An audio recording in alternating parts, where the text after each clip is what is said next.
All right.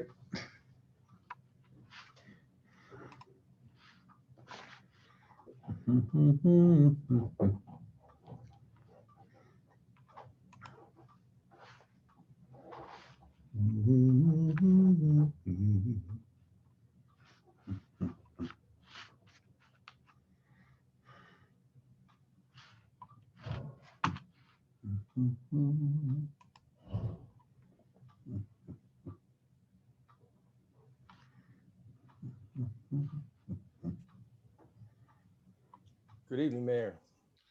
Hey, Ty, how are you? Good, sir. How are you? Life is good. So tired, long week. Oh, I bet. All the COVID and everything. I see the numbers in the paper. I know you got to have a long job. I mean, it's got to be tiring. Well, that and this will be my third after hours meeting this week. So Oh, wow. I'm ready to, Get a break. I'm not complaining. I knew what I was getting into. So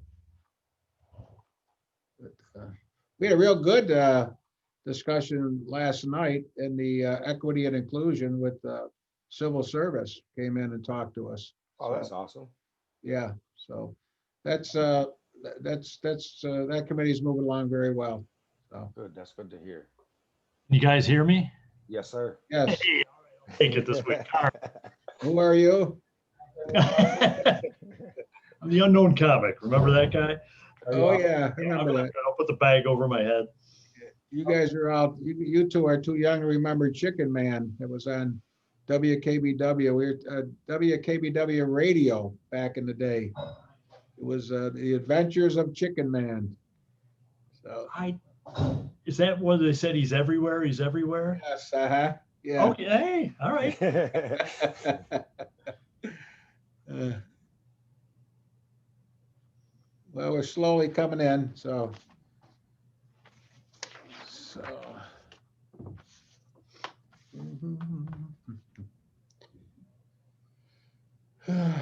everybody doing good? Ty, family's doing good? Yes, sir. Good. Surviving the kids at home, what like a virtual learning. Yep. My daughters actually like it better. Mhm. My one daughter, she's like my oldest, so she's real smart, and she don't like, she says for her it's better because she don't have to listen to any people that don't want to learn, that wants to mess around and stuff. She don't have to worry about none of that. She just Oh, gets to yeah, yeah, focus. yeah. It's my wife is helping out with our youngest daughter's three littler ones, and two are doing very well, and one uh, Liam, he needs to stay focused, so he's better off in a classroom because there's just too many distractions in our house. So Right. yeah, but it's a learning curve, and they're asking grandma math questions, and we know how to do it the old way, and Mm. which is a lot easier, I think, than this new math. But This ain't how my teachers tells me to do it. yeah, yeah, yeah. So I mean, we had to learn times tables all the way up to 12 times 12, and they're doing, I don't know, they're learning things different now. I Yeah. guess you put down, well, I guess it may be about this much, and then this much, and then this much, and uh, it's amazing. So, Yeah, my oldest made the dean's list at UB, so I oh, couldn't be that's great. happier. Yeah, Congratulations. Great. What's her thank field? you. What Uh, field? health. What's it called? She was in biotech and she transferred to public health. Oh, okay. Mhm. Our son went there. He went to UB many years ago, and education courses. Oh, He got his master's from Canisius in education, and went down south, Virginia, taught for a year down there, didn't like it, and ended up in law enforcement. So he's a federal agent now. He works for Homeland Security up out of the Buffalo office. oh, that's awesome. Yeah, That's probably a sweet job. yeah, yeah. he was in the, he's been in several different, he was in like the counterfeit unit for these knockoffs and that stuff that, they got, now they work him around in different divisions. So Oh, sweet. that's my favorite son.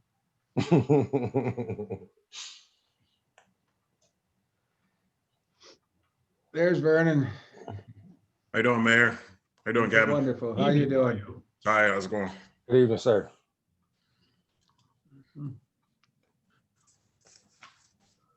Mayor, are we going back on, I see we're skipping some. Are we going back to those or? I thought what we would do is ask if anybody had any additional comments on them or wanted to review them, and then we would kind of, continue to go forward. This data technology and transparency can be quite involved. Okay. So I think that's, but I thought we'd go back and that's why I put them in red on the email so that everybody can see and that's what make sure I've got it correct, and we can talk, if we need to talk about them more, we can do that. So Okay. kind of a review and then move forward. Yep. Vernon, since I got you on here, my audio was off last week. You asked about the TCI. Mhm. I did look it up. Okay. And I mean, it sounds sound, but I don't think that's something that we can just adopt whole cloth without, DCJS approval. Yep. But I did look it up, and for what I saw, what it was, Mhm. I think it's good, but I don't know how easily or how well that would translate to us. And I don't think that we could teach strictly that. Does that make sense what I'm saying? Yeah. I was just curious because Cat County is utilizing it. So, and that's why I was figured that it was something that we could The implement. Kent County Sheriff's Office? Yes. Oh, okay. Well, I'll check with Ken Rice. Okay. I believe he's still a training officer. I'll get a hold of him and see how they incorporate it. Okay. Let's see, Barry, you there? Yes, sir. How you doing tonight? Good, thank you. Karen? Everybody. you got it? Hello. Hello. Hello. And Hey, Vernon, thanks for the notes again. what's Yep. that? No You're a problem. rock star. Yeah. Danny McGraw, you there? Okay, you got a thumbs up from him. Feeling better, Chief? I am feeling better, thank you. Good to hear. It could have been worse. I got lucky. It's kind of like a mild case of the flu. Yeah, it's scary though. Hopefully everything works out. It was scary. That's what I was worried about, waking up in the middle of the night, and not being able to breathe, Right. So thank you. Especially since you're not a young buck anymore. I'm not. I think you still have me by a couple years though. I do. The young I think buck it's more doesn't matter. trouble. We just lost a 40-year-old. Oh, is that right? Yeah. It came out yesterday in the Cattaraugus County Health Department. I haven't heard a name or anything. I checked the obituaries, but it's not in yet. But 40, I mean, Wow. geez. And That's- I've been that's trying to young. get a vaccine. No luck. Yeah, it is very scary.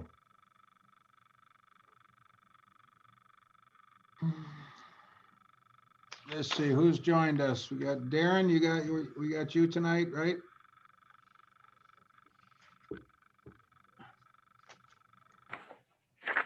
Daryl, thank you for the notes, the stats.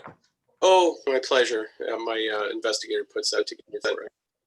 Thanks. It's good to have people. Oh, yeah, absolutely. Yeah, Daryl, I really appreciate those notes. Oh, They were good. spot on.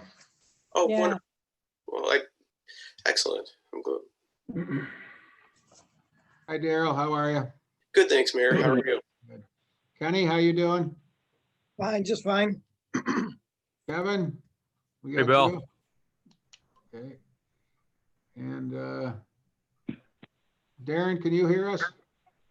Yep, how you doing? Good, okay. We got Kim, how you doing? Doing great, Mayor. How are you? I'm doing good. So we got Mickey, how you doing? Evening, everybody. Doing well. Good evening.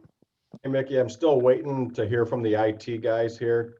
They're trying to set up a program to get us those statistics you're looking for.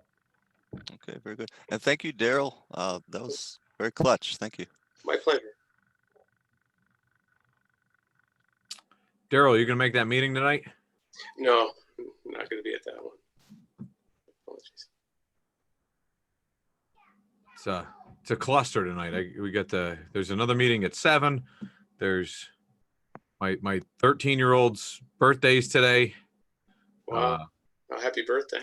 Yeah, she and then there's a release of a movie that me and her want to watch, and it's like premiering tonight at 7. And I was like, wow, listen, you're gonna have to watch it without me.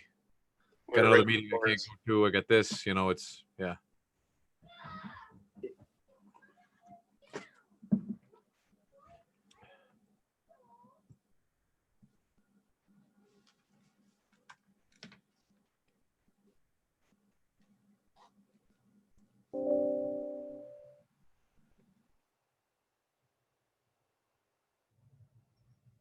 Okay. All right, we're still waiting on a couple of people, but we can, we'll get going here in just one more minute. Let's give one more minute and then we'll get going. So I thought what we would do first is recap.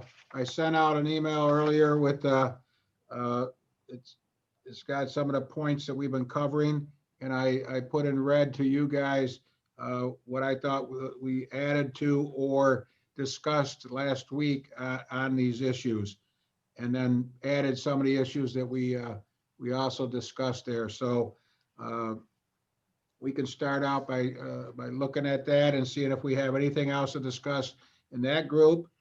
And then I thought after that, we'd move on to data technology and transparency. This can be quite involved. So it's on page 71 in that manual. And we can move forward there. I think that'll be a lot of a good conversation there. Last week was very good. I got to tell everybody that was very impressive. I thought everybody had a lot of good points, and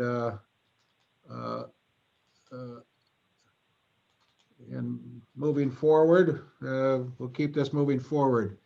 I will tell you something that I think it's not comical, but I had a mayor in a neighboring community that I know call me and say, have you done anything yet with that police reform? And I says, yeah, we're about 4 weeks into it meeting. And he says, oh, we haven't even done anything yet.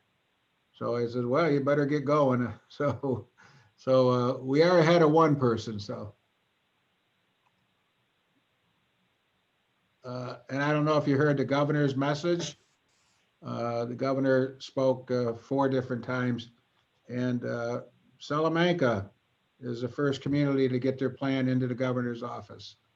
So he gave them credit for that.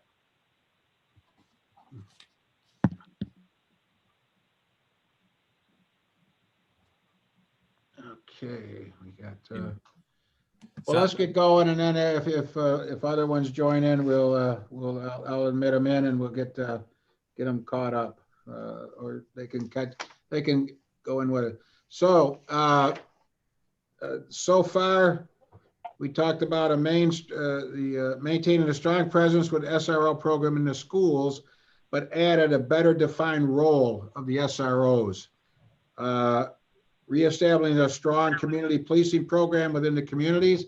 I think that was, I think everybody was in favor of that, and getting back to several of our officers weighed in on that and talked about how community policing used to be, and it would be nice to get it back to the same type of thing going on in our community. Neighborhood watchers was real strong at one time, and we tried to make a comeback on that, and there wasn't a lot of there hasn't been really a lot of interest. I know Kelly Andriano tried to get that back up and running. She's had a couple of groups going. They do still meet. There's one of the let's see, Panis is taking that over. So they're still meeting, but it's not what it used to be. And it would be great to get it back to to what it used to be. Better training for police officers. We talked a lot about that, and accreditation. We talked about doing that. And one of the things that came up with the accreditation was a concern for cost. And I've had a conversation with Chief Richardson, and you know, I personally don't think it's going to be an enormous cost. I think we can do it. It's going to be the cost is going to come in man hours to do it, and I think we have the personnel that can get that going. So we're going to talk more on that internally, and we have Dr. Watkins joining us. So the next thing on here is recruiting better police candidates by offering property tax exemptions. I think originally we talked about, or it was recommended 15% in property tax exemption. And then JR mentioned that that wasn't very much. So I think, I don't believe we settled on any percentage. It was to be looked at and talked about more. Am I correct in that statement? Okay, I get some head shaking there. Good. Recruiting better police adding a counselor, social worker to the police department, full or part-time. I think most of us are in favor of that, or reaching out with a shared type service, or better communications between existing services and getting working with them. So we'll keep that on our plan. Looking at increasing the police salary pay to be more competitive. This is an item that we have been taking a hard look at, and I've got negotiations coming up with the police department here. And also I got the negotiations going to be starting with the police and fire department. So this will be talked about there, and we can take a look at that and become more competitive in our pay, and maybe that'll help us with our recruitment. Idea for civilian review board that was introduced and discussed, and I believe this is going to need a lot more discussion, so we can keep this on here and continue to discuss that. And we can reach out to the community, and you know, this could be in our plan basically, and we can have more discussion on it as we move along. So cultural awareness training was discussed, and I think we need to get more training in the cultural awareness, along with this is kind of coinciding with the other committee that is going right now, the Equity and Inclusion Committee. And that they're talking about a lot of things talked in that committee about what we need as policies and things in the city. So this is kind of going to go hand in hand. The same way as last night we held the Equity and Inclusion meeting, and we had civil service come in, and they did a presentation on the whole civil service process and all that. So that committee got a good flavor on what civil service is and that. So we're going to have some overlap in some of the things we're doing. I think what this committee is doing and what that committee is doing, there is going to be a little bit of an overlap. Sponsoring program was discussed, where students, candidates could be sponsored to attend police academy. That's a good suggestion. We'll have to, I think we'll keep that'll all stay on. And for anybody has further comments or anything on that, they can jump right in. We had a brief discussion on civilian police academy. One of the ideas was that would be a good thing to have if we, I'm just looking, to go along with the police review board, that each member of that would have to go through the police academy. That was some thoughts there. And then the police or the explorers program. And I put down additional discussion as needed on this. I think we touched on it and we're going to look into that a little bit more. So that's a kind of a brief update on what we've been doing. So any comments or questions or concerns about what we've been doing so far? Can you explain to me a little bit further, Mayor, what the role of a civilian review board would be? That's a topic in itself right there. And Okay. we talked about in a lot of agencies, especially larger agencies, they have a civilian review board that reviews complaints against police officers. And they would take a look at those and make recommendations. Some have subpoena power, some have authorization or powers to initiate punishments and different things like that. So it's one of the recommendations is that a board is formed like that can take a look at any complaint that is filed by a civilian against a police officer, so they'd have a view from the civilian's point of view on what's going on there. But in creating those boards, you have to have people who have an idea of how the police are trained, how they work, and that. So that's why a civilian police academy is like the city of Albany. They have to go through the civilian police academy. Anyone that's on that board. So it's a topic in itself, and last week we had a lot of good conversation on it. So, and I think that'll stay as part of the conversation as we move forward. Anybody else want to weigh in on that?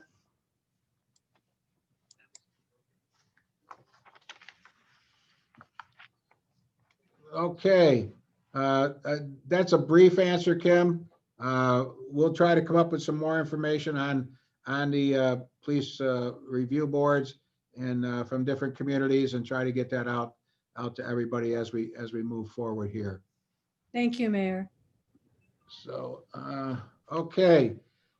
So moving on to everybody good with that? Ready to move on? The only thing I'd like to comment, Bill, on was the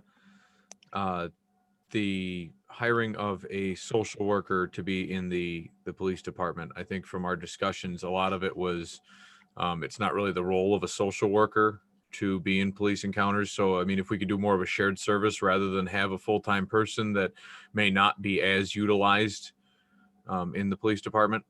I mean, if we were a bigger department, things like that, it would probably be more of a utilized role. But you know, it's one of those, I don't see that coming into account every day. Maybe once a month you'd need somebody like that. And I think that really wouldn't constitute a full-time role when we could, when the money would be better spent with, incentivizing newer recruits, especially because we're lacking, we're down, 2 positions right now, soon to be 3 or 4. So. All right, thank you, Kevin. Anybody else? Go ahead, Mickey. I'd just like to ask Mike and the chief, what do you guys think about a social worker? It would seem that you could start utilizing them right away. Chief? Unmute yourself. There we go. So one of my concerns with a social worker is if we have a situation, that's someone else that we're responsible for. Now, once we put them, if we have a violent person and then we bring in a social worker, that would be one of my concerns. I don't know how you feel, Mike. I agree. I mean, there are mechanisms in place to bring in social workers after the fact when it's necessary. At the time during a violent encounter, that's not the time for a social worker. After the fact, they can come in when the situation's calmed down and they can be referred to the social worker, but bring them into a violent situation or potentially violent situation, I personally think is a mistake. In other areas where they've employed these strategies and have a greater team of social workers working alongside officers, it's typically delegated through a 311 or 911 style system that says, okay, these are nonviolent issues, these are violent issues, and yes, situation can change.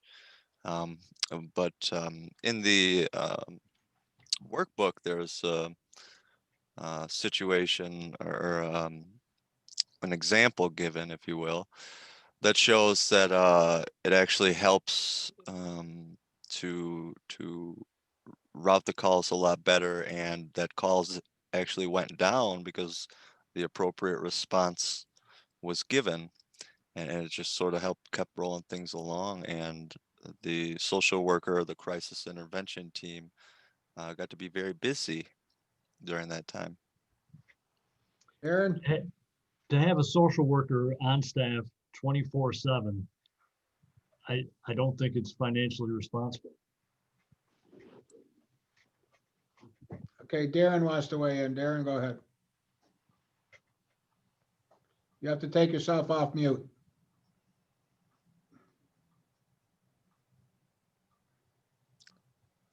Darren, you're still muted. Can you take your, there you go. You can't, can you hear me? You there? Can you hear me? Yes. Okay. Yeah, no, I just wanted to say that I agree with Mike and Ron that, it's a big financial burden, and also more so in a situation, you have to worry about yourself and the people that you're there to actually, figure out the situation that, you were called there for. And then you have an extra person in the way that you have to now account for. It's more of a risk than it is anything else. I think that's why I've been more on the side of providing extra training to the police officers, like maybe 5 or 6 guys that they get continued education in certain areas, maybe like a DRE, somebody in mental illness, and maybe somebody juvenile, somebody domestics, just different areas that guys have training. Sometimes maybe they overlap, but in general, I think it's I agree with those guys that it just provides more of a high stress situation when officers need to try and calm the situation, de-escalate, and in their heads, they have to slow down the situation so that they can respond as efficient as possible.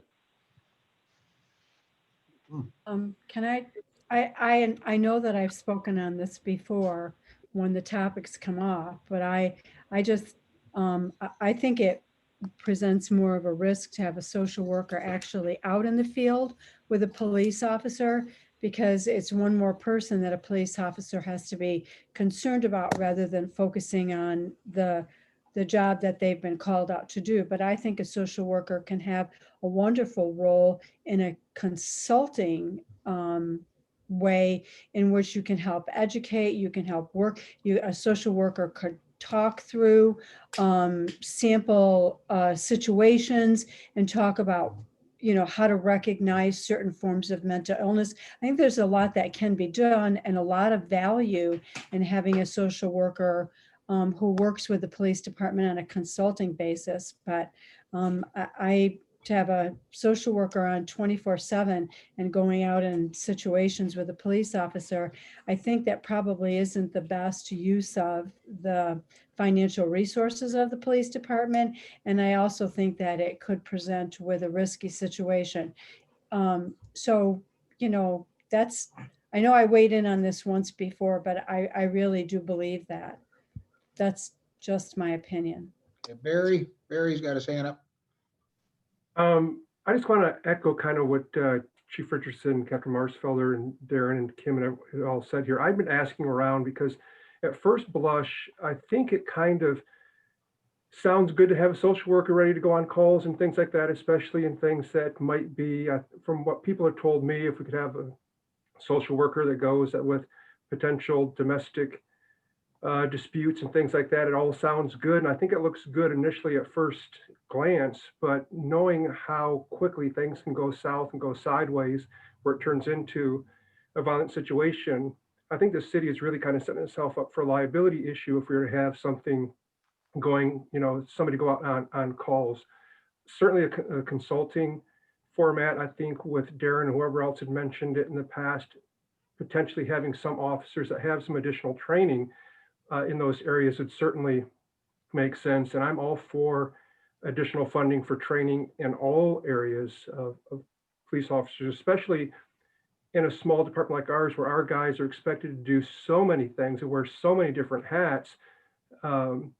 More training would certainly be better, but like I said, at first blush, it sounds good for social workers being available, but just the liability and officers having the added responsibility of having somebody else they've got to watch out for besides themselves and any other officers. It's just, I think we're asking for more issues if they're actually on calls. Dr. Watkins, did you have your hand up? I didn't. I think the last time we were on the call, I think we talked about this prior or before, and I guess everyone had weighed in on their opinion as to whether or not it was a plus or minus for the department to have a social worker. We have found them to be very beneficial and different occasions. A mental health crisis, a social worker can be quite beneficial to a police officer who's not had training in mental health crises. And if they have that, if a social worker has that background under their belt, I think that's an asset to the police department. But oftentimes you have occasion where there are those who are homeless, those who are on drugs, that you may have to run across, and you may need a social worker to assist in those areas.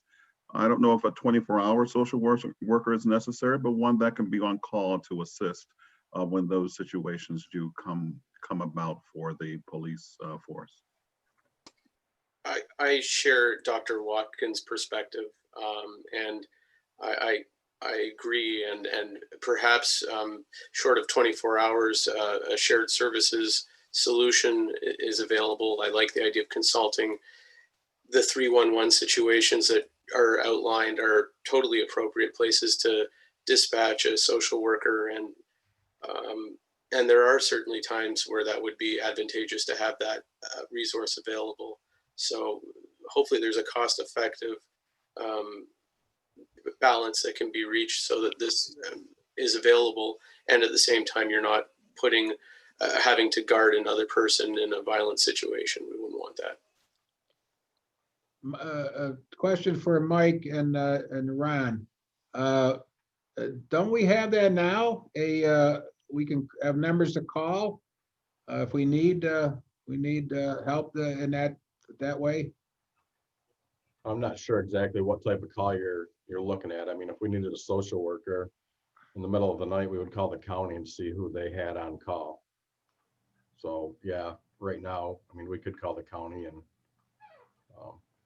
they usually have somebody that would get a hold of us, someone on call. Okay. Okay, Ty, go ahead. I just wanted to pretty much echo what the doctor said. I was going to say, people smarter than us have already studied this and said that it does make a difference. And I don't know, maybe like Mr. Marshfield and the chief was saying, maybe not a social worker, maybe it's something else that we should be looking at. I don't know what that would be besides the social worker, and if we can't find money to put that social worker on part-time or full-time, whatever it may be, then how are we going to get money for training these officers? That's all. I'm just wondering kind of what type of call are you guys looking at to send a social worker on? So Mickey was stating that it would be like a 311 call, so those would be non-violence calls. So, you guys get called to somebody sleeping down there in the park. Yep. They don't have a house. Where are they supposed to go? Like, what happens to them? A lot of times when officers approach somebody with mental health, their emotions go crazy. They already feel that that person is trying to attack them or hurt them or whatever it may be. And so a social worker a lot of times is more prepared to be able to talk to that person, talk them down, and handle that situation. Mhm. Kevin? Yeah, I guess I would like some clarification on what a social worker's job is, because like I have my idea from what, what Hollywood tells me, what I've seen in practice with different people that work for the county and other areas in our local community. And I've just, a lot of what we want to send social workers on, I kind of get this vibe that it's like almost like it's a less paid hostage negotiator. And I feel like and I don't think a social worker is really, a hostage negotiator yet. I don't, they're not a clinical psychologist. I mean, some of them might be, but I mean, social workers just seems like a very broad term that, I mean, I'm sure clinical psychologists can also be social workers, but I guess if I had some clarification from you guys on what everyone's definition of a social worker is, I think we can get a little bit further on what we're expecting this person to do, besides work miracles. Well, if I can just jump in, Mayor, you can get a licensed clinical social worker who can assist in various tasks, from mental health on down to assisting someone who's homeless. So a licensed clinical social worker would be someone that you would be looking to bring on board. And this individual can help to talk down someone who might have a mental health crisis versus having to have your police force having to be a little aggressive with them because you're just not sure as to how to handle one of these type of crises. So I think if we would look at something along that line, you would probably be able to have a very diverse force there with someone with that clinical background.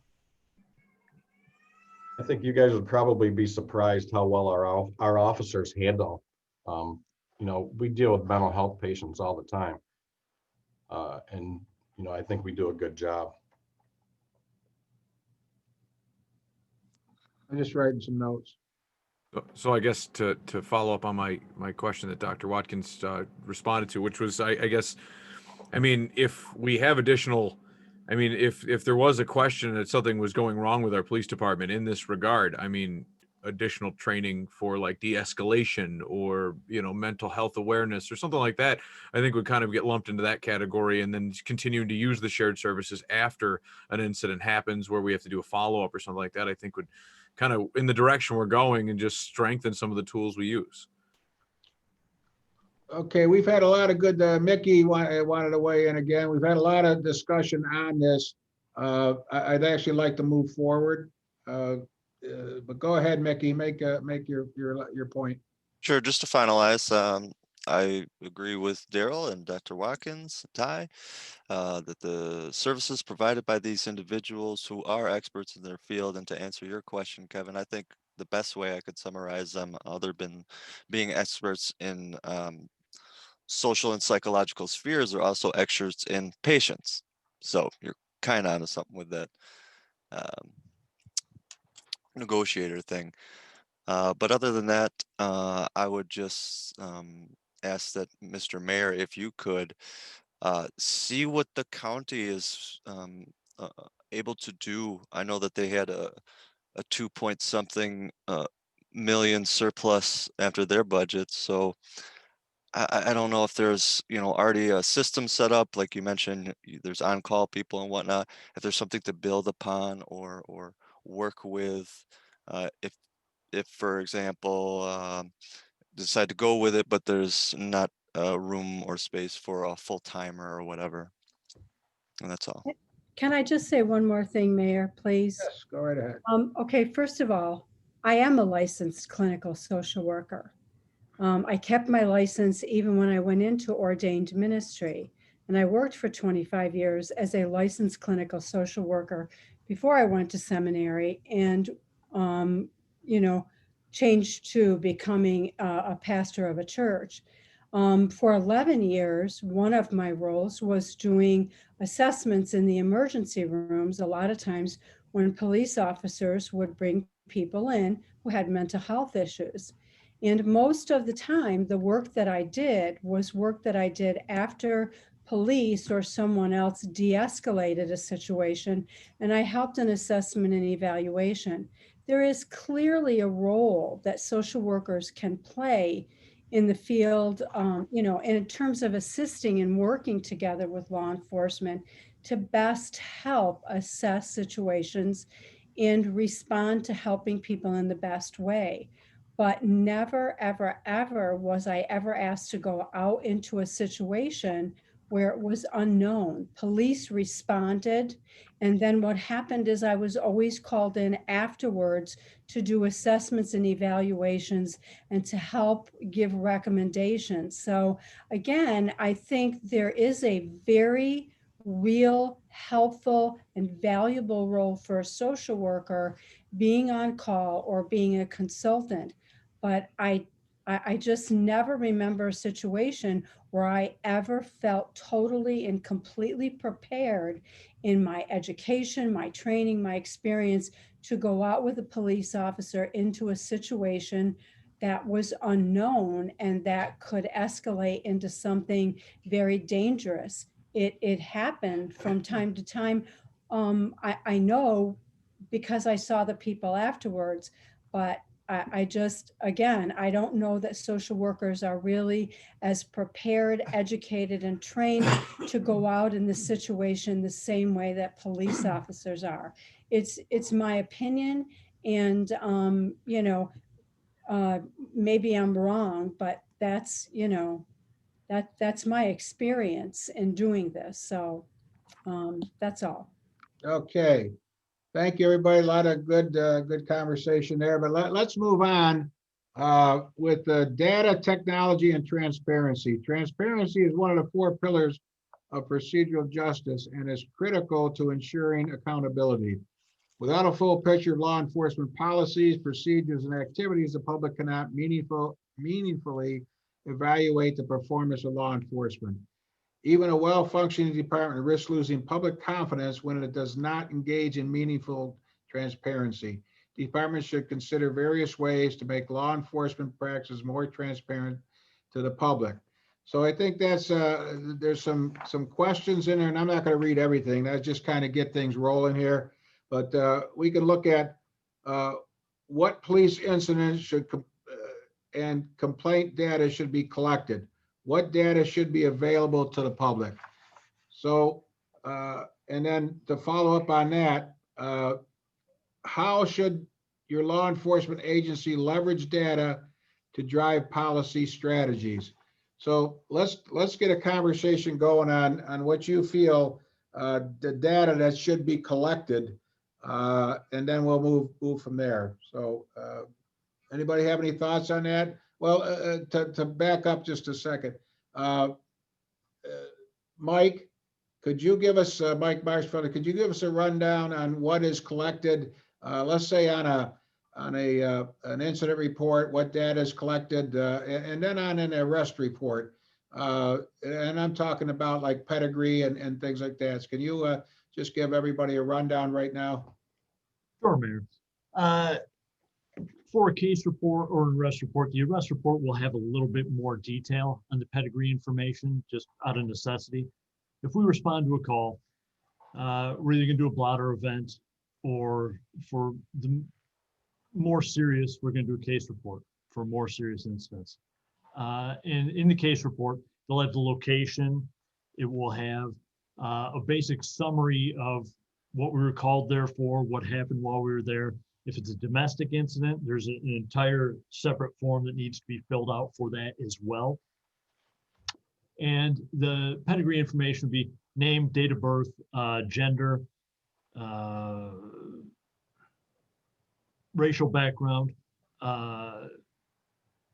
racial information, I'm sorry, contact information. All this would be recorded in the report. Now, on an arrest, there will be more, obviously. Social security number, tattoos, hair color, eye color, height, weight, contact information. Again, things like that, we have to enter. I may have missed something. Yeah, I know. I know. I put you on. I think I hit most of the bases. Yeah. What we can do is we can send out a copy of like a case report. We'll send out a blank one. We'll send out an arrest report, and we're also interested in the domestic violence report. that's a state form that has to be filled out and sent into the state along with the other agencies. So we can send, we'll get copies of those and we'll send them out so you have an idea of what you're looking at. But okay, so let's get the conversation going. So what, in the city of Olean, what data do you feel we should be collecting from a police perspective?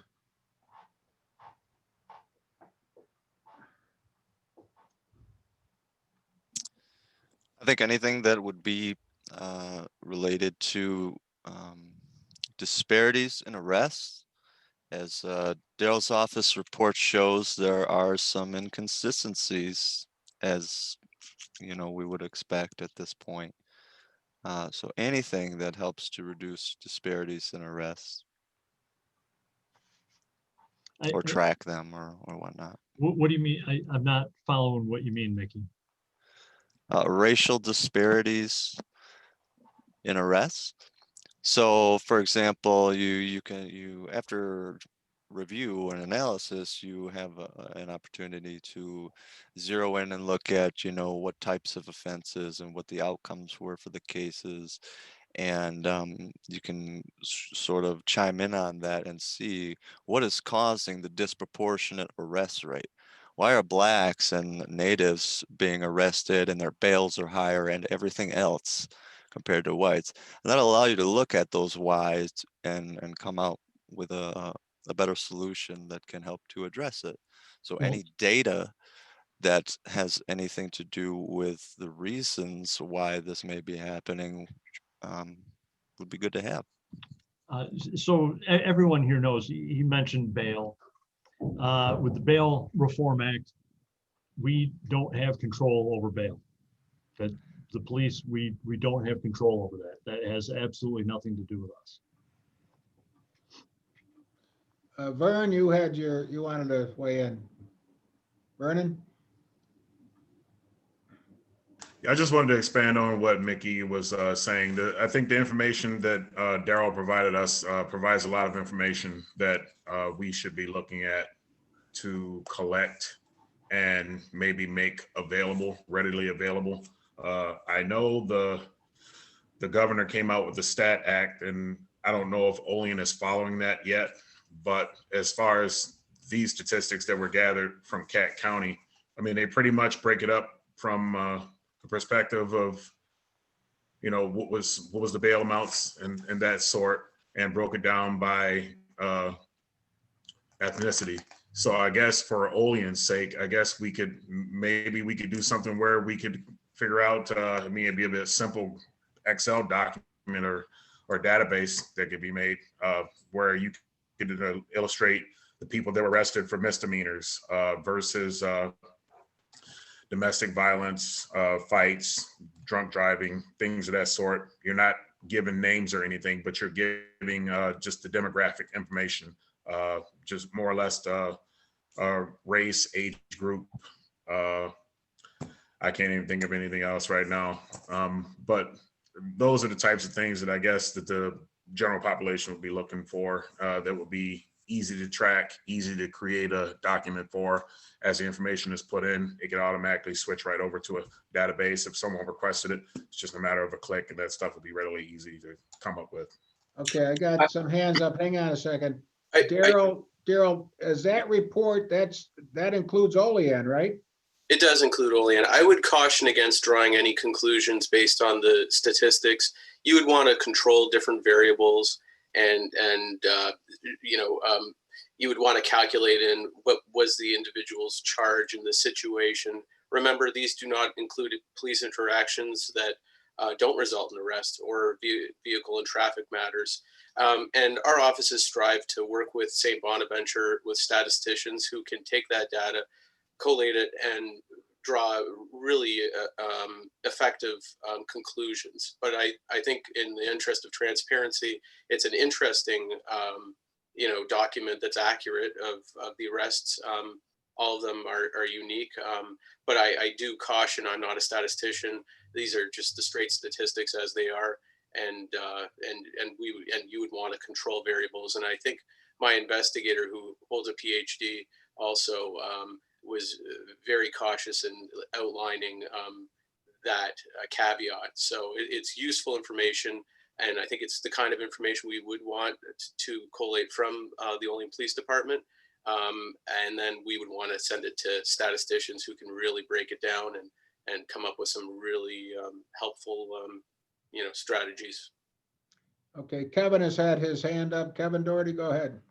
Yeah, no, I just like I was actually gonna now echo what Daryl had said, which is, I mean, you can say, hey, these people who live in this area are more susceptible to cancer, but that does not a drawn conclusion based if you start picking out race and things like that. I mean, what are the charges? Hey, the bail amounts were this much higher, and all these charges matched what the bail amounts were.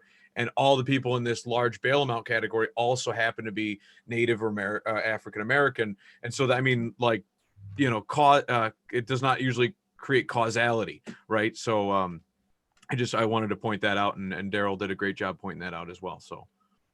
Okay, I think I'm gonna, Karen, she wanted to, go ahead, Karen. I just want to caution, we already do a lot of gathering of data. I mean, I think we do annual reports and things like that to the state. So when you talk about transparency, one of my biggest disappointments is the City of Olean website. It's not interactive enough. It's probably not informative enough in a lot of areas. You see a lot of all kinds of questions.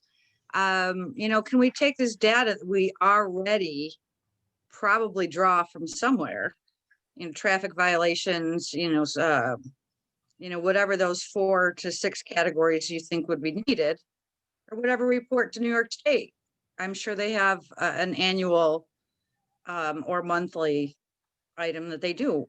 Why couldn't you just post them on a page? This is January's call list. We had 792 calls, 58 of them were domestic, incidents, 172 were traffic citations.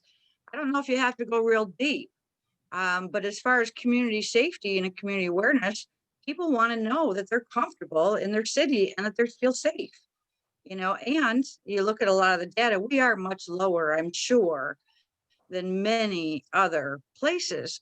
When you start looking at getting people to move in and the rates of high crime and murders and, some of the real serious ones, we are relatively low.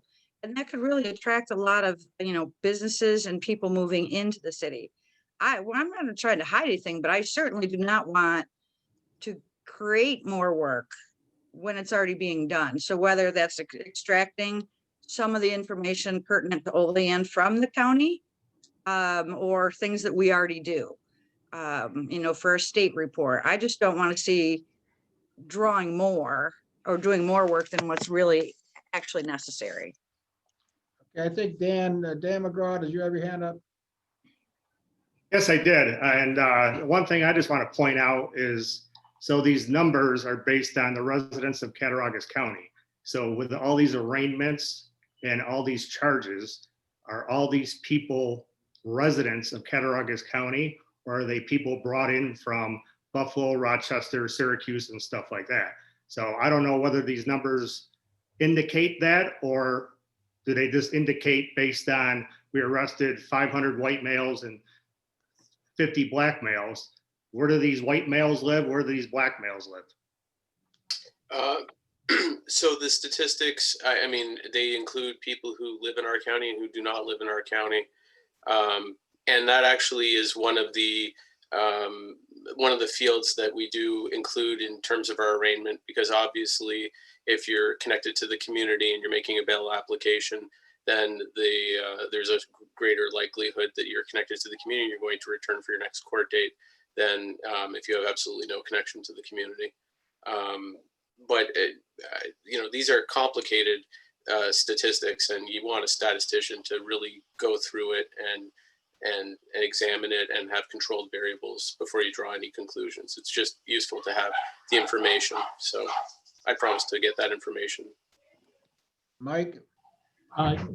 Karen, every month I put together for the chief, now it'll be Chief Richardson, the monthly statistics as far as arrests for calls for service, domestic incidents, accident reports, vehicle and traffic misdemeanors, felonies, violations, city ordinance, all that stuff.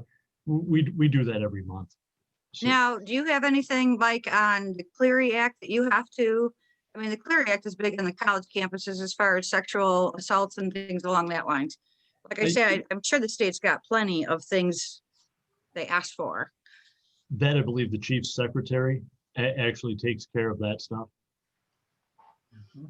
But again, it's not like you couldn't post a monthly report on the internet, you know, on our city website to say, this is what calls we did in January.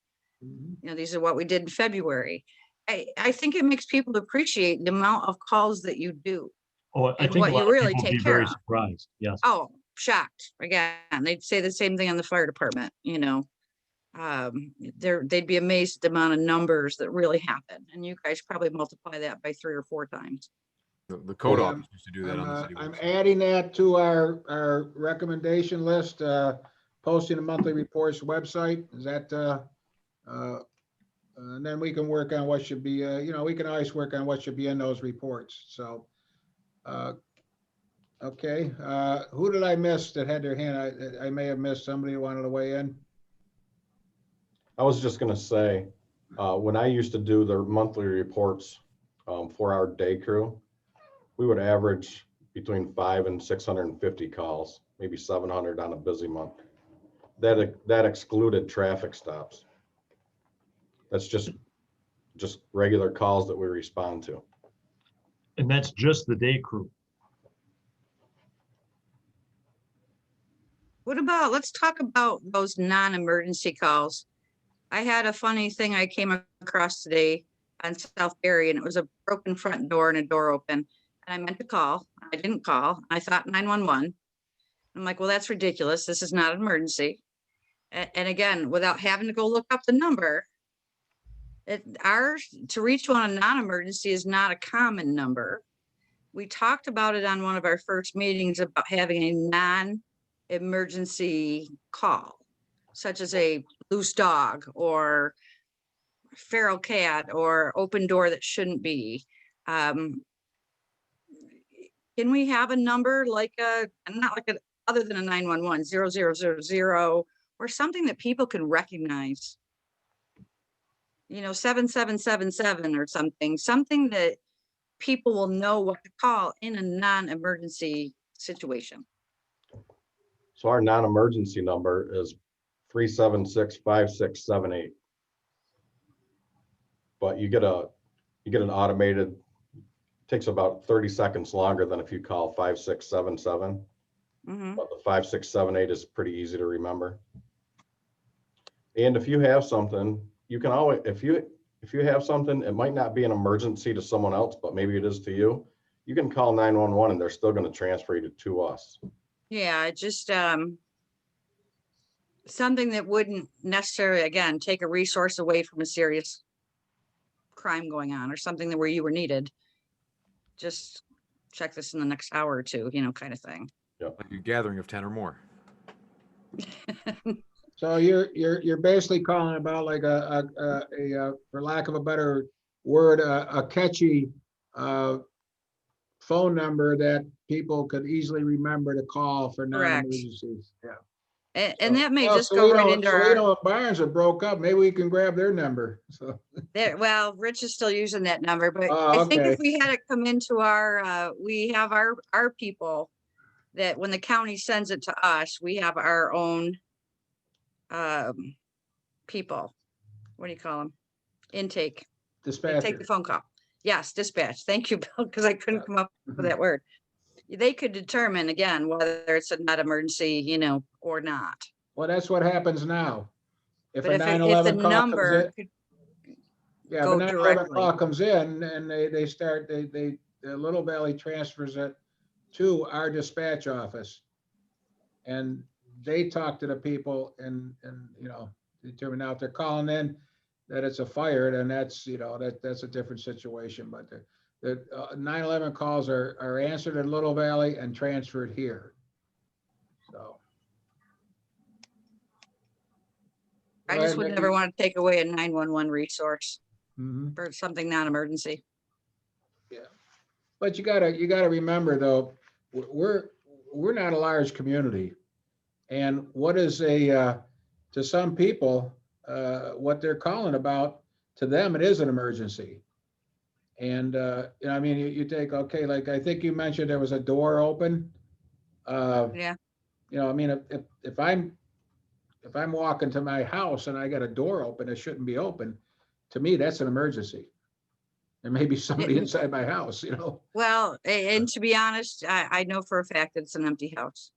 Okay. And I did, I Well, meant to that's- call, and then I got home and I totally forgot about it. Yeah, but see, that's even another concern. Who's in there? Why is the door open? You know, type of thing. So, and there's a lot of things that are in our community that our police department responds to. You know, like we've gone over this a couple of different times. Like I think I gave you the example of the older lady who was turned her thermostat up because, or turned it way down because she was lonely. So these are things that in a small community that we can do, that a larger community is not going to do this. So, Mickey, go ahead. Yes, I was just hoping to move right along here on the same topic of technology. On page 81, there's a little section with some questions regarding the body worn cameras, which is newly instituted for the city of Olean. And I got to say, I am a fan of the current policies in place. Officers are not to stop recording at any time, and the redundancy, and there's a pool of available cameras, I think I saw. All good things, but I thought we might bring up the point, the main one here that interests me is, under what conditions should footage be accessible to officers, the public, or investigators? I thought that might be good to chime in on. Okay. Well, you know, everything we do is you can do a FOIL request. And I'm going to let Mike or the chief weigh in on this. So, Like you probably did you have a hand in writing that policy? I did, I helped work on it. I helped work on it. The transparency, okay, if you, let's say, Mickey, we arrest you, and you will have access to all that body camera footage, correct, Daryl? I mean, he's going to be afforded that. We have to turn that over. Yes. Now, let's say, you know, God forbid there was a domestic at my house. Where the officers come there, there's no arrest made. I don't think the general, and let's say I'm not a police officer, I'm just John Q. Public, and I'm having a domestic. I don't believe that you or anyone else has a right to view what happened inside my home if there wasn't an arrest made. I mean, that I don't see why the public should have access to that. Now, if there was an arrest made, you know, maybe, and of course, the defendant will have access to that. The police have access to it. But I mean, people being able to sit there and take a view into someone's home that don't have a reason to, I think that's an issue. Daryl, would you weigh in on this? So the discovery laws now require the prosecutor to present us with all of the material regarding the case, and that has resulted in a lot of body cam footage, a lot of actually, and this kind of transparency is excellent. It means more work for our office because we end up watching a DWI arrest from 4 different camera angles, often not seeing anything different on one angle. So these videos often can take an hour and a half. And then there could be an interrogation that we'll watch. But I think it's excellent. You know, I think this kind of transparency is good because we can have an honest assessment of whether something was wrong, and I can bring a meritorious defense and have a great discussion with my client about the situation. At the same time, law enforcement is protected because they won't be subject to false allegations. They'll have a video recording that would exonerate them of anything of that nature. So I think that kind of transparency is a really positive development, and the technology that exists today that allows that to occur is excellent. in terms of the issue Officer Marsfelter mentioned regarding the privacy interest of a person who has a law enforcement interaction, that's a very interesting question. One probably for the city attorney, and I really can't speak to that, but that's a really thoughtful, interesting issue about the public interest versus the privacy interest. Kevin Doherty? Yeah, so, I mean, this is kind of goes back to what we talked about last time, where certain FOIL requests should just be denied from the city attorney for incidents like that. But I think the FOIL process is very, very adequate for what we're doing.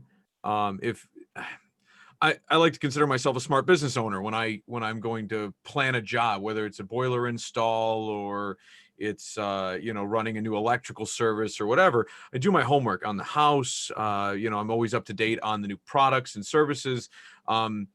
If you're a criminal and you're a smart one, you're probably doing your homework going, oh man, all these cops now have body footage. I should ask where their GPS locations are. I should ask this, I should ask that. If you're a smart criminal, you're also going to be using these same tools that a concerned public is using to get to benefit for yourself, right? Where are the cops today? Oh, they're in my neighborhood. I wonder if that GPS location is for the street crimes unit, things like that. So I can see why there would be an issue with releasing a lot of this data, not just the privacy from somebody's home, but for the safety of officers, not knowing that, hey, you also don't want to tip your hand to maybe an ongoing case or investigation. So, I mean, there's a lot of reason why you wouldn't release this, and a FOIL request would go through a city attorney who would then say, hey, listen, you're just broadly asking where all the cops are. It's not in particular for one case that maybe you were related to, or this, or that, or I think that's a very broad aspect that, that our FOIL requests actually currently handle. So. Anybody else? Yes, sir. Go ahead. Mr. Doherty, last week he's told us that the city attorney will deny a FOIL request. So therefore a FOIL request won't do nothing for us. Yes, there's the procedure for us to fill it out, but if all he's going to do is deny it, then what good is that? The former city attorney would tell me that he would deny requests based on certain information when, like, I'm sure you guys have heard of the Facebook group, the Cop Watchers or whatever. They were asking for blanket information from the city, where all the cops are at any one time. Well, it wasn't specific enough to release broad information, and they would deny it and say, listen, if we're going to put cops' lives at risk, they can make a Supreme Court of the state of New York request that information from me, or from the city. If it was, hey, there was an incident at my brother-in-law's house, I'd like to FOIL the body camera footage on behalf of my brother-in-law or what have you. I mean, there's something you can kind of actually specifically state information, but you can't just blanketly say, I want the text messages of every city cell phone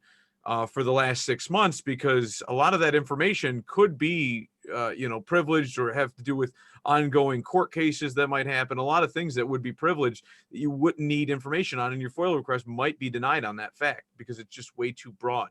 You really have to be specific with a lot of these things. And I think the FOIL request process, if we actually had somebody to give a seminar on it to the public, I think would be a very beneficial thing. But I don't think they're just turning it down like, hey, we don't want to give you this information because, this or that. There's usually good reason for it. It's justifiable in a court of law.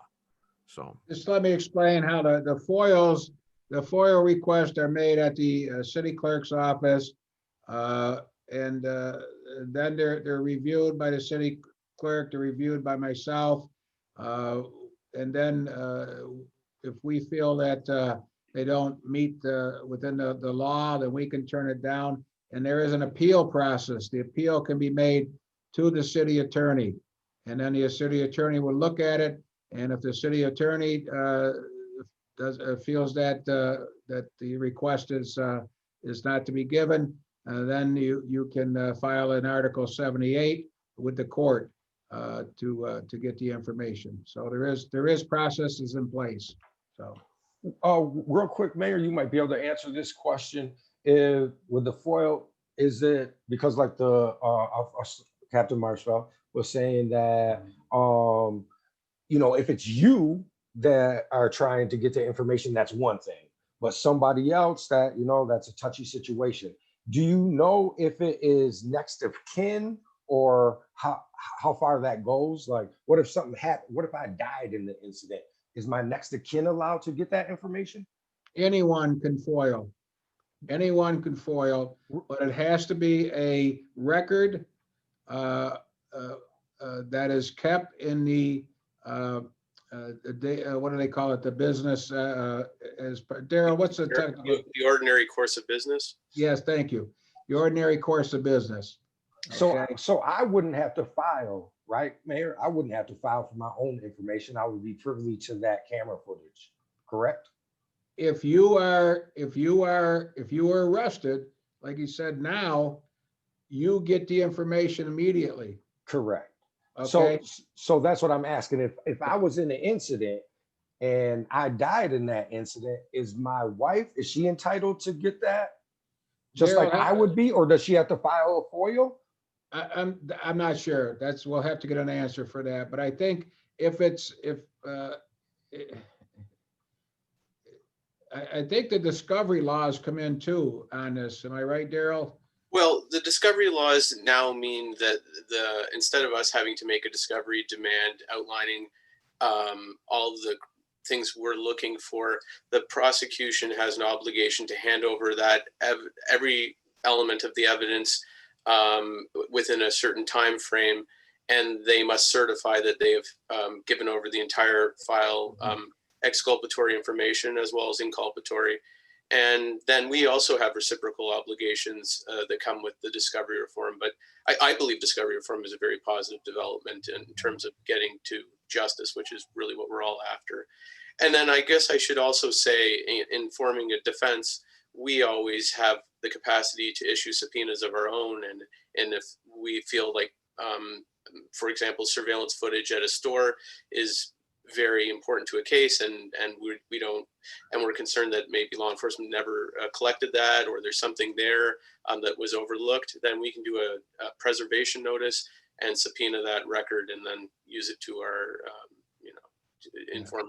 formulating our defense. A separate I wish Lori, Lori was on here. The DA was on here. She could give us a better answer on that. But I'll try to get an answer for you on that. So I guess your question would be is if God forbid, but if something happened to you, would your next of kin be entitled to, I mean, they could always foil. Right, but we just got told that the lawyer, the city attorney, can deny a FOIL. If that happened to my wife and I went and did a FOIL and then the city attorney denied me, somebody else would have to do a FOIL. Well, it's not as complicated as you think, but the only time that I think that, I mean, you've got some sensitive things. If, I mean, I guess if there was a situation where the body camera footage showed, and I'm just going to throw this out there, it comes into your home, you're having it comes into my home, and there may be some things that that you don't want everybody to see. There may be some bong on the coffee table. Bong on the coffee table. No, I'm thinking more. No, I'm not thinking that. I'm thinking maybe something that may be indecent that you don't want the whole world to see, and I think that could be a case where that may be blocked out, or things like that. That could be blocked out, or certain things that could be. What do we have? We along with the information, the equipment we purchased to give discovery.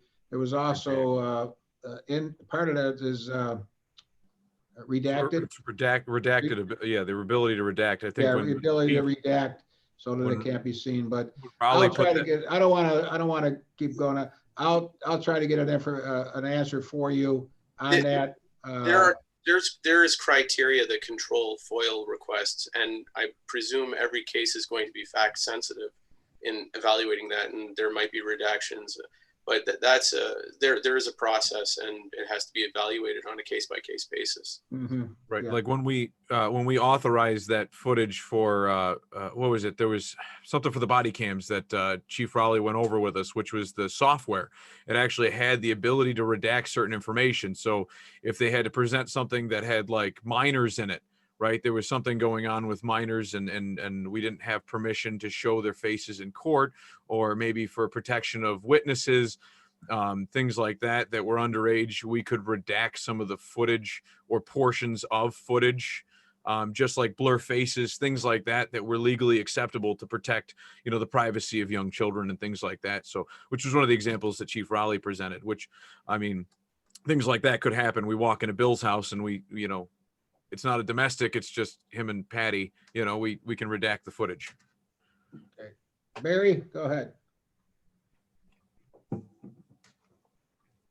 Barry? So, yeah, so two things. Captain Marsfelder, in the policy that you guys had drawn, is there already directives and guidelines on what is available and what's not available for viewing with the camera stuff? And then secondly, Mickey, is there something specific that you're looking for so we can kind of keep open dialogue on what it is that you're interested in? So I guess Captain Marsfelder.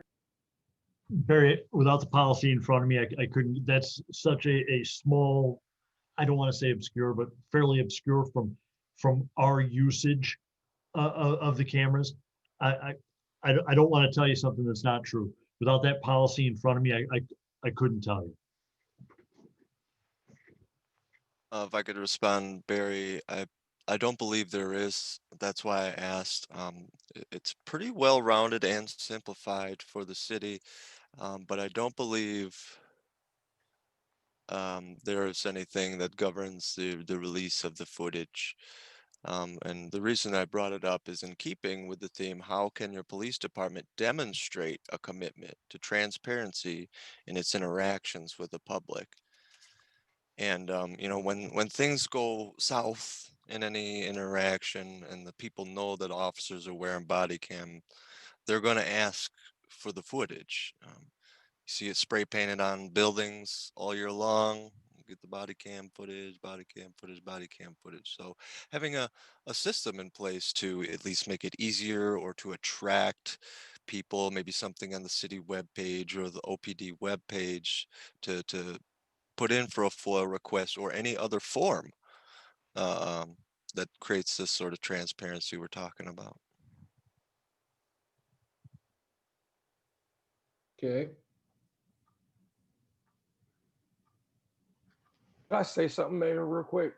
Yeah, go right I ahead. don't know if everybody had a chance or even bothers to watch the city council meetings. But yesterday, Councilman Crawford was saying that we need to brand Olean, put it and market it, put it and figure out like what we're going to be and to help people come here. Are we going to be, for millennials? Are we going to be for older people? What are we going to be? Figure that out. And then we knew how to get people here. Well, I would suggest that us on this panel look at that, think about that also, because it's nothing against our police department. We're trying to better.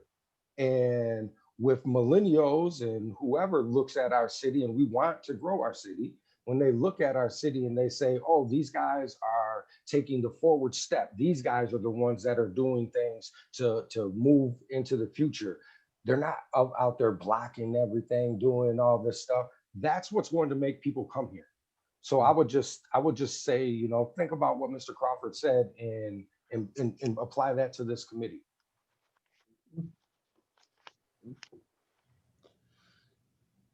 Vern, go ahead. Vernon. I was just going to piggyback on that a little bit and just say that, I've helped recruit someone to this area that was a minority for a prestigious position. And one of the things when no one was around and it was just him and I, one of the first things he asked was, where are all the Black people? So when you get asked that, and I'm going to be honest with them, and I'm telling them, that there are very few. So when you think about that and you think about the rebranding effort, you know, in order to get more people to come to this area, in order to get more people interested, you know, we're going to look at the different, the generations, the millennials and so forth. But, you know, doing things to our website, doing things to bring in other people, you know, helping our police department, some of those things. And I know the police department has obviously has experienced issues with trying to bring in minorities or other women into the force. So those are things that we can look at to try to better our force, better our community, better our area, and maybe we can make this area more attractive to other people and help us along. Thanks. Yeah, there again, like I said, there's that's exactly what the inclusion and diversion, not diversion, I'm sorry, inclusion committee is talking about similar things there. So we're going to have some overlap on some of the things we're doing, plus what they're doing there too. So, Kevin? To go off of Vernon, I mean,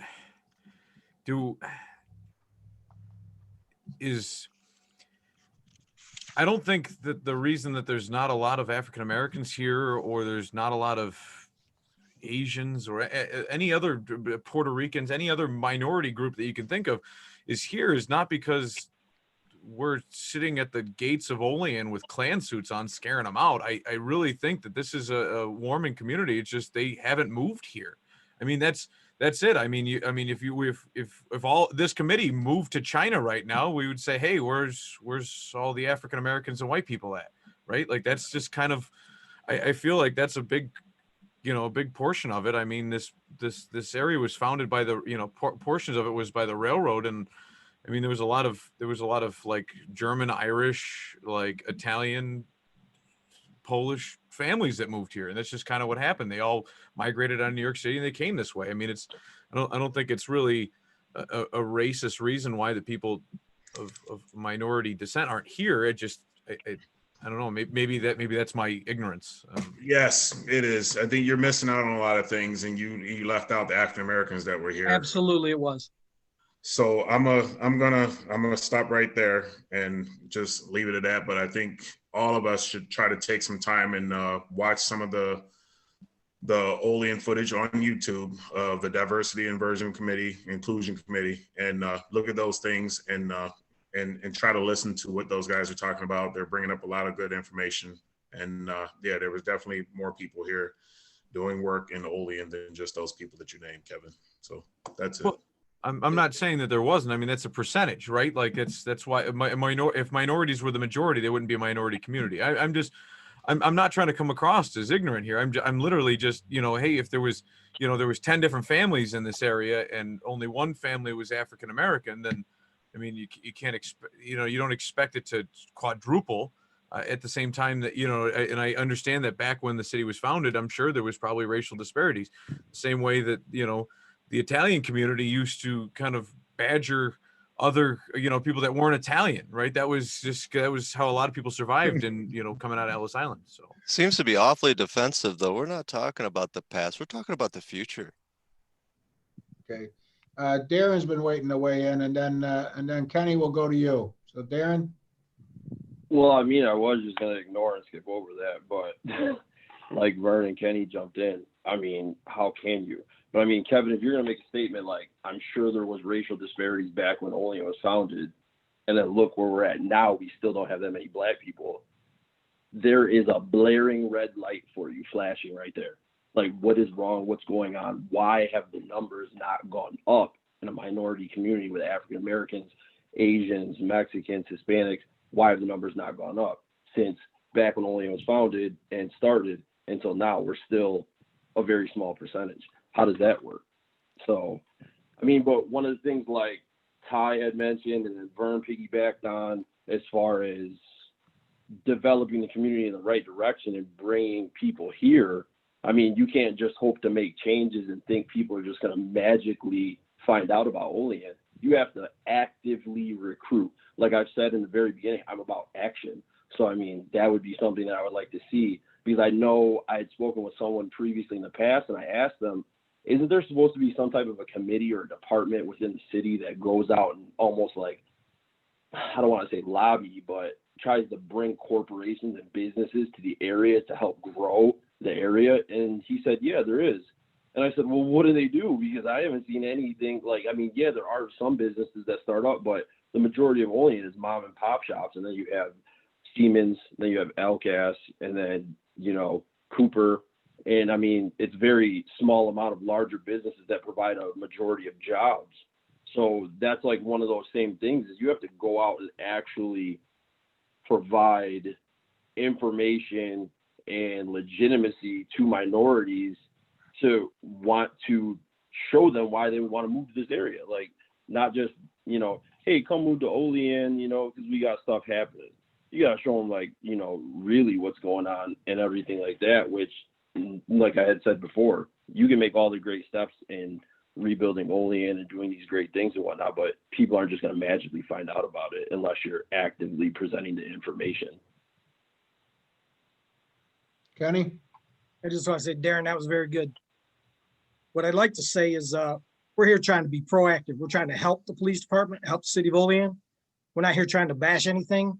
And what you just said really threw things back on this whole committee. That's not even the direction we're looking to go. We're trying to go forward with progress. That's pretty much all I got to say. Barry? A couple of things, and I'm just going to throw this out there. I didn't live in this area for about 18 years, and having been in the military and moved around during that time, the lack of diversity was one of the things I was concerned about moving back here, because I thrive on that. And so coming back, and I never expected to be here as long as I have been now. But I thought, man, how do you live in a large city, and how do you live in these areas, especially on military installations with a vastly diverse population, then come back to an area where it is a rarity and people not embrace that? So how do we take that and piggyback that onto the transparency part that we're trying to address tonight with the police department? And part of that, I think, is going to be the recruiting. And so we're kind of going around in a circle here. And I think Vernon's right. We do all need to be watching the diversity and inclusion committees as well. So just throwing that out there.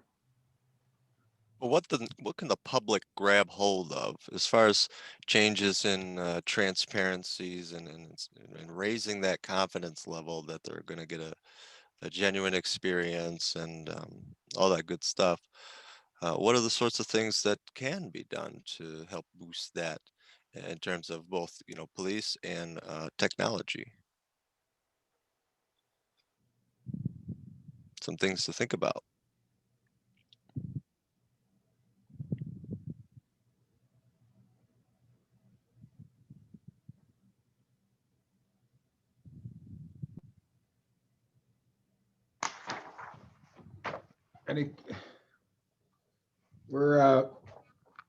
How can the police department make its policies and procedures more transparent?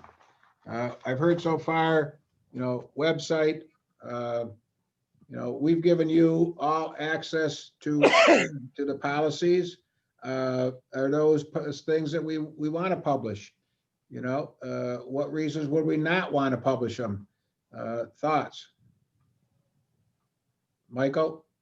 I'm going to bounce off something Vernon said previously. I think there are some things, this board has been granted a level of trust with our policies. I don't know if it's beneficial for the public at large to have access to some of our policies, and definitely not some of our procedures. Some of them I'd be happy to sit down and talk with people about, but for my safety, for the chief's safety, for our department's safety, some of that stuff, I'm not sure it's a great idea for some of the bad characters to have. Kenny, you wanted to speak? Yeah, I agree with Mike and Vern. I mean, the police department, you can't put anything tactical on the website, anything of that nature. That puts the officers in jeopardy. And that's something that's not something we can even bend on at all. There are a lot of communities that do have their policies on the websites. That would be something the captain would have to look at and or the chief would have to look at, Mike, and they would have to determine which ones they felt were safe enough to put on there and didn't expose any tactical issues. Mhm. Ty? I fully agree with everything that's just been said.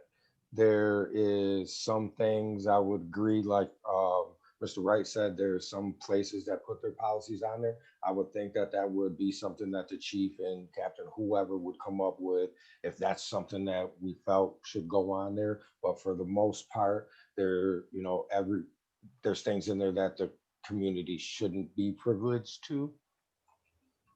It's just a safety concern, and it just doesn't make sense to do some of those things.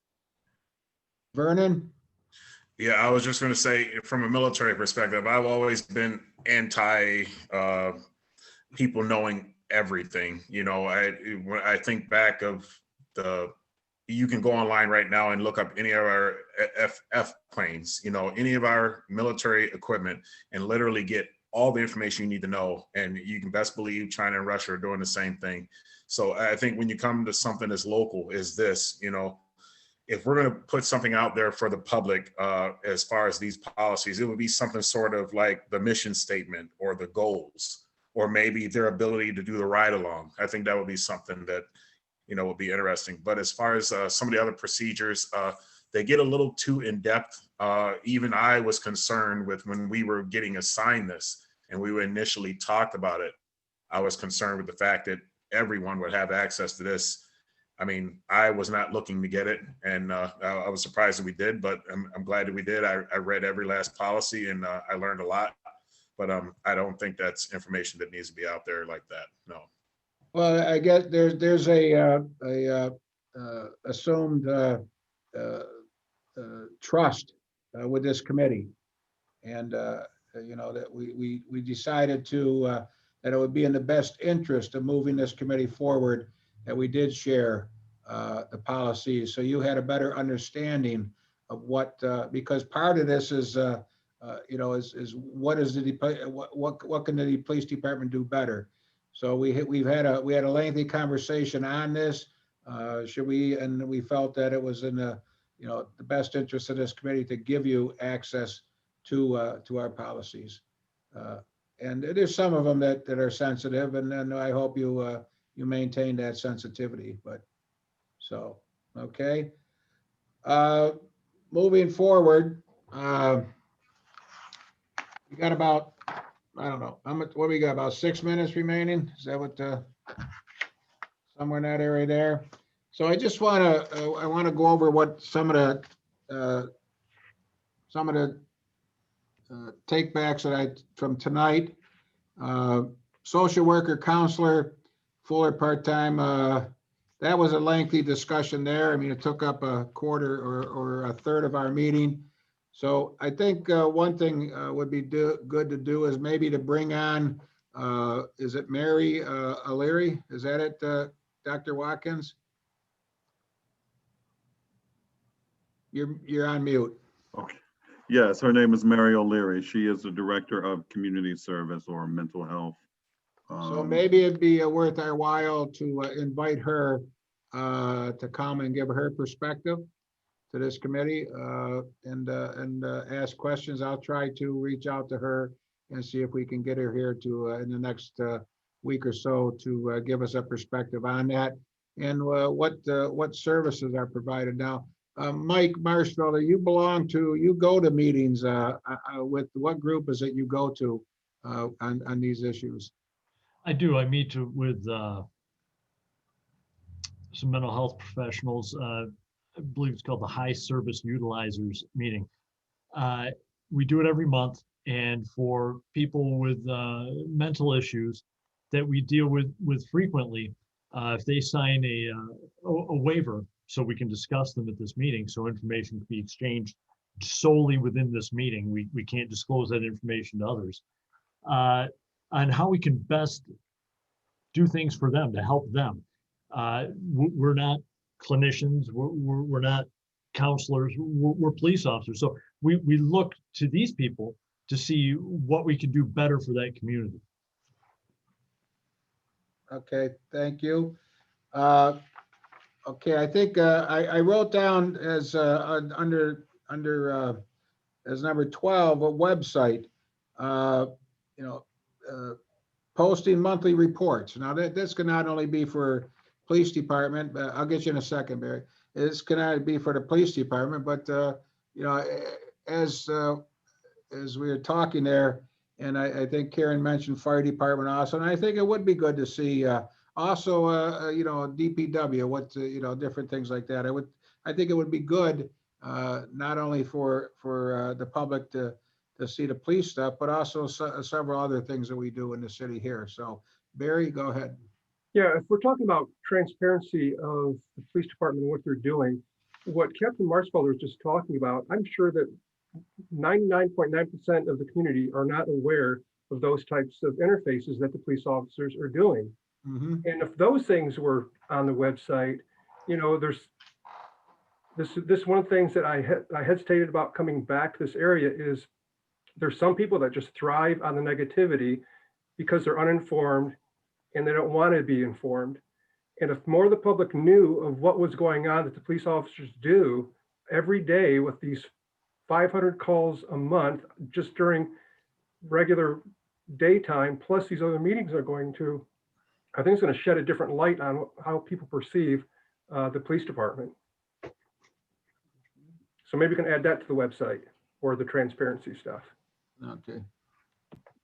Chief? I'll just like to say, like, when we have, you know, 500-600 calls, you'd be surprised how few arrests actually come out of all of those calls, you know? So that is something good that we could share with you. Yeah, it's a good idea. The next thing I wrote down was and I didn't put catchy, but a non-emergency number that people could call. And then I also wrote down that send copies of our case report, arrest report, and domestic incident report. Do we still have, if somebody's arrested for DWI, is there still that report that goes into the state? Is that done automatically from the breathalyzer? It used to be. I'm not sure which report you're talking about. DWI reports, is that a separate report now, or is that, doesn't the state want doesn't the results of the breathalyzer, aren't they transmitted right into the state? Yeah, through our breath test device, it's automatically transmitted to the state. Okay, so these are things that this committee may want to know a little, you know, just more of the inside workings of what goes on. So go ahead, Mike. Speaking of what the mayor said, I work Tuesday through Friday, 7 a.m. to 5 p.m.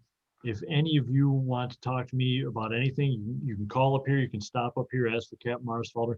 I'd be more than happy to discuss things with you.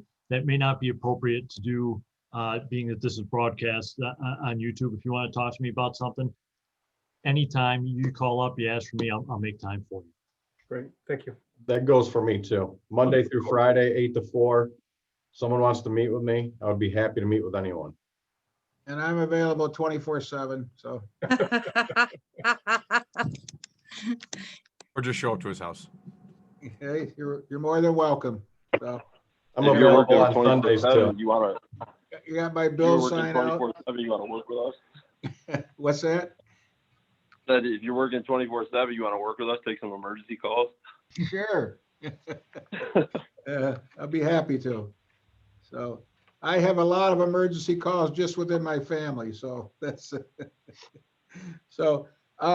And then one of the last things I want to I want to, as you all, everybody knows, Chief Raleigh is his last day is tomorrow. So he has done a great job with the department in the 5 years that he's been here. He's brought the department up to a level that we could be proud of. And I just want to wish him well. So So next, I'm gonna catch up on Chief Richardson. Now, here's the problem. I say Chief Richardson, I get the fire chief and the police chief run to me, so I don't know. I gotta have to start saying the police chief Robert Richardson and the fire chief Richardson, so. And strangely enough, they tell me they're not related. I don't know if that, is that right, Ron? Yeah, not that I'm aware of. Maybe somewhere along the lines. Okay. Anybody have any parting comments before we end up for tonight? We will have the next Thursday and at 6:30. There has been I did receive a question on some of the people who have not have been absent at meetings. Like I think I said this in the beginning, I understand that people have busy schedules. And I am keeping a tally sheet on attendance, and it's not that bad. It's just things came up with some people tonight that they couldn't be here. So, but I think we've had some good attendance, and we've had some good conversation. I got to be truthful. I was a little skeptical going into this, but I'm happy. I think we have a good committee. We have good conversation, and everybody's is contributing. So I thank you all for that. So I second that. Thank you, everyone. Thank you guys for your service. Thank you. Yes, thank you guys. Thank you. okay. So, well, hearing no more comments. Good night. I've got to get home. I've got about 10 minutes to get in my chair to take my hour's nap before I go to bed. So Have a good night, folks. have a good night, everybody. Everyone. All right, good night.